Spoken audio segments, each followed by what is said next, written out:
someone sends you a short text. We need to talk. And in half a second, your whole body already knows something's wrong, you're in trouble. Here it comes, except most of the time, it was nothing. They wanted to plan a weekend. Here's what just happened, and it happens to you 100 times a day.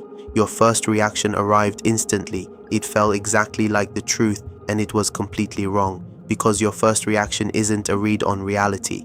It's the fastest story your fear can write. We've been sold this idea that your first instinct is some deep, ancient truth. Trust your gut. Go with your first answer. And sometimes, on small things, that's fine. But on the things that actually matter, the argument, the email, the decision, the person, your first reaction is not your wisdom talking, it's your wiring. And the gap between those two has quietly wrecked more relationships, careers, and bank accounts than almost anything else. So let's name what's really happening. Your first reaction is a first draft. It gets written in a single pass, instantly, by whatever part of you is loudest in that exact moment. The fear, the ego, the bad mood you were already carrying before any of this even started.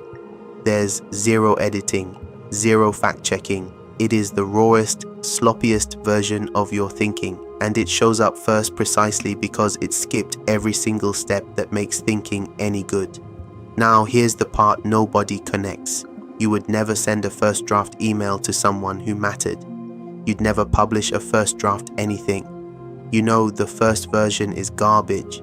That's literally why it's called a draft. And yet you'll take a first draft thought about your partner, your boss, your own worth, and you'll act on it like it's a final verdict. The first thought is just what happened to you. The second thought is what you decide, and only one of those two is actually you. I lost a friendship to a first draft. Someone I cared about posted something online, and I instantly read it as a dig at me. Obvious, intentional. So I went cold. I pulled back, got short with them, let it sit and rot for weeks. When it finally came out, the post had nothing to do with me. Nothing. I had run an entire falling out in my head and produced every bit of it. Off a first draft I never once stopped to edit. I didn't lose that friendship to them. I lost it to the first thing I thought.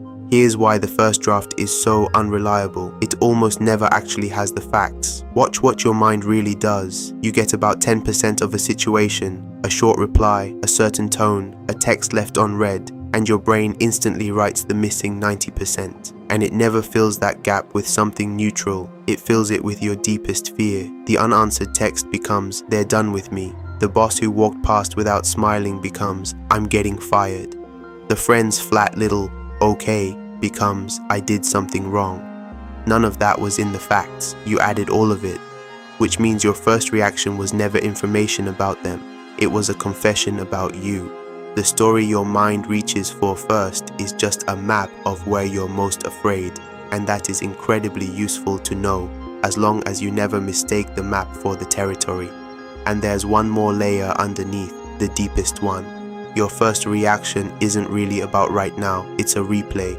The second something happens, your mind sprints to the filing cabinet and pulls out every time something felt like this before. Every old rejection, every betrayal, every time you weren't enough. And it reacts to all of it at once, in the present, on a person who just happened to open the file. That's why the reaction is so often wildly too big for the moment. A small comment and a nuclear response. And the size is the clue. The size of the reaction tells you the age of the wound. So here's the fix, and it really is the whole skill. You stop treating your first reaction as an order to obey, and you start treating it as a symptom to observe. You let the first draft exist, you just don't act on it.